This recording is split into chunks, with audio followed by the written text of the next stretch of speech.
En la Fórmula 1 existen muchos caminos para llegar al éxito. Todos conocemos la gran historia de Ferrari, Mercedes, McLaren o Williams, porque sí, amigos, hubo una época en la que Williams ganaba carreras. Pero hoy, en cambio de marcha, toca hablar de todas esas historias que, por alguna razón, no llegaron a este nivel de éxito. Bueno, ni a este ni a ninguno. Estos son los 5 peores coches de la historia de la Fórmula 1. ¡Arrancamos!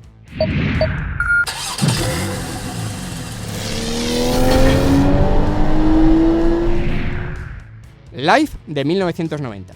Este equipo nació con el plan de hacer dinero rápido, y como casi todos los negocios que se lanzan con ese plan, fracasó, pero fracasó fortísimo. A finales de los 80 se prohibieron los motores turbo, y como sucede cuando hay cambios drásticos en Fórmula 1, se producen ideas locas, entre las cuales destacó este motor W12 del que vamos a hablar hoy. El objetivo de Ernesto Vita, el cerebro detrás de este proyecto, era vender este motor a los equipos de la parrilla.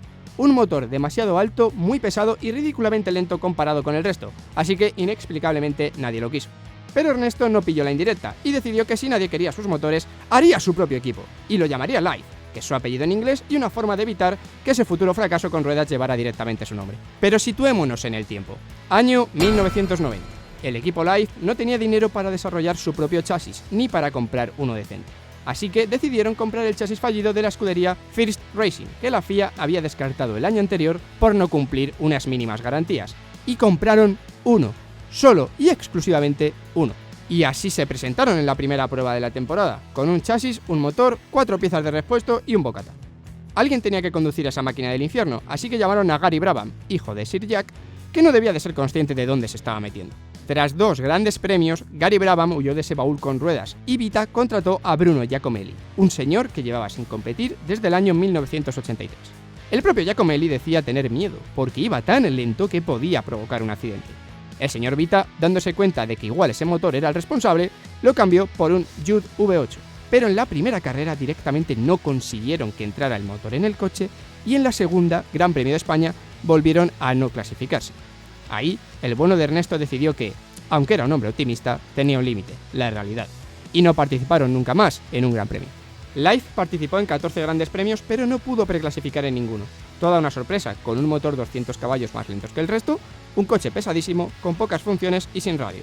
De hecho, hasta los Fórmula 3000 corrían más que el Life, y poles como las de Jim Clark en Gran Bretaña del 67 eran más rápidas que las del Life en 1990. Más lentos que un Fórmula 1 de 13 años atrás. Terrible. Maki F101 corrió entre el 74 y el 76. Es cierto que Japón es un referente tecnológico, pero eso no significa que siempre hayan tenido éxito. Maki fue otro de esos experimentos de la temporada 1974 de Fórmula 1. Se presentaron usando los colores de su bandera nacional en el coche y dejando claro que ellos no iban a ser soportes de grandes compañías japonesas que ya existían, sino como un proyecto independiente. Pero la realidad es que nunca tuvieron suficiente dinero para un proyecto serio. El diseño corrió a cargo de Masao Ono, que colaboró en el diseño del Cosworth DFV y de Kenji Mimura, que ya fuera diseñador del Mimura DFB de Fórmula 2, y fue construido sobre un motor Ford V8. El coche era normalito, salvo unas suspensiones frágiles y una rara ubicación de los radiadores, colocados en la parte delantera y que dieron muchísimos problemas, podría pasar por un Fórmula 1 convencional. Lo que no era convencional es que los mecánicos del equipo no tuvieran ninguna experiencia y, sobre todo, que no supieran inglés, lo que hizo el desarrollo del coche en Goodwood bastante complicado. Esas reuniones tenían que ser para verlas. El pobre Howden Ganley, neozelandés, piloto del equipo, explicándoles a los japoneses por qué el coche no funcionaba y los pobres mecánicos sonriéndoles sin enterarse de nada. Tras numerosos problemas y faltar a las 9 primeras carreras, lo intentaron por primera vez para el Gran Premio de Gran Bretaña de 1974, donde estuvieron cerquita de clasificarse. El jueves, cuando Maki se presenta al Gran Premio, el coche aún no está listo para correr. Al final consiguieron dejar el coche listo para el viernes, pero quedándose a más de 8,5 segundos del líder. Lo apañaron un poquito en esa tarde y pudieron mejorar su tiempo en más de 5 segundos, pero Ganley quedaba 32º, a 4 segundos de la pole. Al menos no fueron los peores, y fue la vez que más cerca estuvieron de clasificarse para un Gran Premio. Solo le faltaron 1,7 segundos. Tras intentarlo en carreras sueltas durante ese año y los 2 siguientes, con cambios de coche y pilotos incluidos, entre ellos el japonés Fushida, con el que supongo que al menos se entendían, nunca consiguieron clasificarse para ninguna carrera, y finalmente decidieron cerrar sus puertas. Lola Mastercard de 1988. Tras varios años como proveedor de chasis para otros equipos y ganarse una buena reputación, el director de Lola, Eric Bradley, planeó crear un equipo propio. Supongo que con el título del vídeo no es spoiler considerar que no, tampoco tuvo éxito. Un prototipo fue probado por primera vez en 1995 por Alan McNeice y a finales de 1996 Bradley anunció la participación del equipo en Fórmula 1 en un futuro próximo. El equipo tenía la intención de ingresar a la categoría en la temporada 1998, pero al final lo hicieron un año antes por presiones de su principal sponsor, Mastercard, que quería ver rápido el coche en marcha. Las prisas no permitieron desarrollar un motor propio y usaron el Ford V8 de Forti del año anterior. El chasis de Lola, que llamaron T97-30, se basó principalmente en la tecnología de IndyCar. Sí, de IndyCar. ¿Por qué? Por innovar, supongo. Larga vida a la creatividad. Encima, el coche nunca pudo ser testeado en un túnel de viento porque, claro, el motor se retrasó. Vincenzo Sospiri y Ricardo Rosset fueron los pilotos elegidos para competir, pero no había quien compitiera con ese trasto y obviamente no pudieron clasificarse. Después de esa carrera, Mastercard se dio cuenta que invertir en ese proyecto no hacía ningún favor a su imagen de marca y dejó de apoyarles, provocando la desaparición del equipo justo antes del Gran Premio de Brasil. Al menos, Bradley consiguió su sueño en ser el equipo más rápido de la Fórmula 1, pero en aparecer y desaparecer.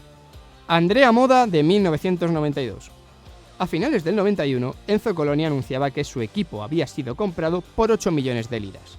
Ese señor no era, ni más ni menos, que Andrea Sassetti, algo así como un Jesús Gil italiano, que llevaba un negocio de calzado. Rebautizó a Coloni como Andrea Moda Fórmula, pero seguiría utilizando los chasis C4 de Coloni, sustituyendo el motor Cosworth DFR V8 por un Jude V10 y montando una caja de cambios Dallara. Alex Caffi y Enrico Bertaglia fueron los valientes que se apuntaron a pilotar para este proyecto. Los problemas comenzaron nada más empezar. La FISA le pidió a Sassetti que, como eran un equipo nuevo, tenían que pagar $100.000 de fianza, como todo debutante, pero el italiano argumentaba que había comprado el equipo Coloni y le había dado un nuevo nombre. Tras varios papeleos legales, los comisarios decidieron que Sassetti había comprado el material de Coloni, pero no los derechos del equipo, y por lo tanto, si no pagaba la fianza, no podía correr. Y no solo eso, sino que no podían correr con ese mismo coche, así que compraron unos diseños que BMW había descartado. Lo construyeron rápidamente en 2 semanas, pero justo antes de la precalificación del Gran Premio de México, decidieron no participar por problemas logísticos, lo que cabreó a sus pilotos, que le criticaron y fueron despedidos al momento, sustituidos después por Roberto Moreno y Perry McCarthy. Y aquí, amigos, comienza el show.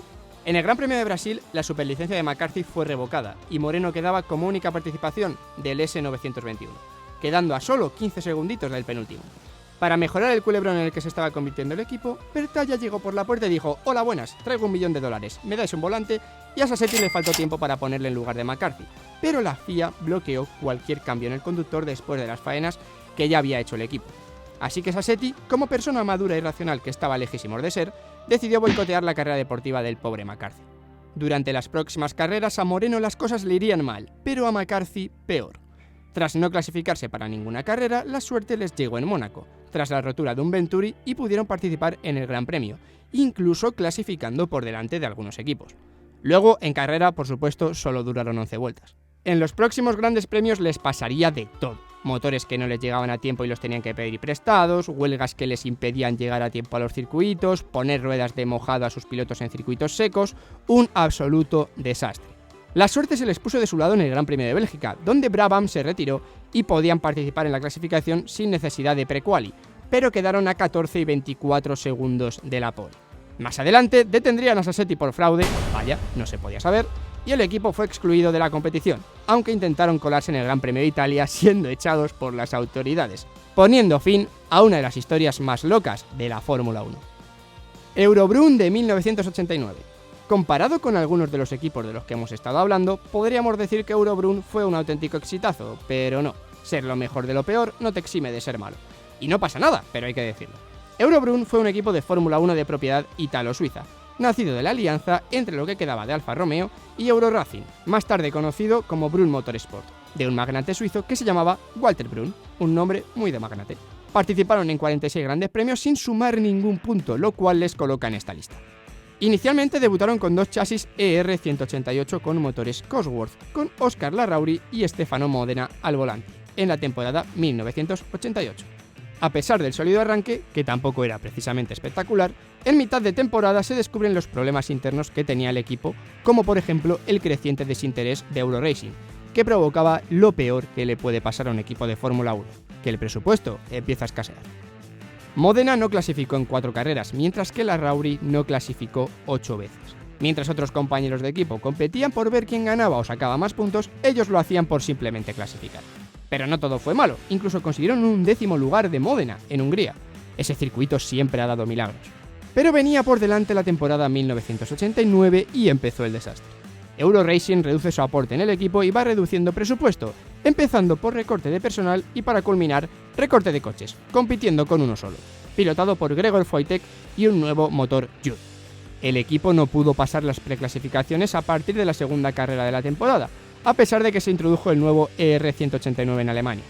Wojtek fue reemplazado después de Bélgica por Larrauri de nuevo, quien tampoco pudo pasar estas preclasificaciones. Para 1990, el equipo regresa con 2 monoplazas, los ER189. Euroracing se desvinculó completamente de la alianza en conjunto con Brun y contrataron a Roberto Moreno y Claudio Langes. Langes jamás pudo pasar las preclasificaciones en su única temporada de Fórmula 1, mientras Moreno logró clasificar y correr 3 veces, terminando 16º en la primera carrera de la temporada. La última vez que Eurobrun tomó la salida de un gran premio fue en México. A finales de temporada, Brun perdió el interés y el equipo desapareció después de la ronda en España, después de clasificar en 21 de las 46 carreras en las que el equipo apareció. Al menos sus dueños no fueron detenidos por la policía. Y estos serían los que para nosotros son los peores equipos de la historia de la Fórmula 1, pero seguro que vosotros tenéis los vuestros. Acordaos de dejarnos en comentarios todos esos equipos, comentad lo que os ha parecido las aventuras de estos de los que hemos hablado hoy, el like, suscribiros y campanita. Nos vemos en el próximo vídeo. ¡Hasta luego!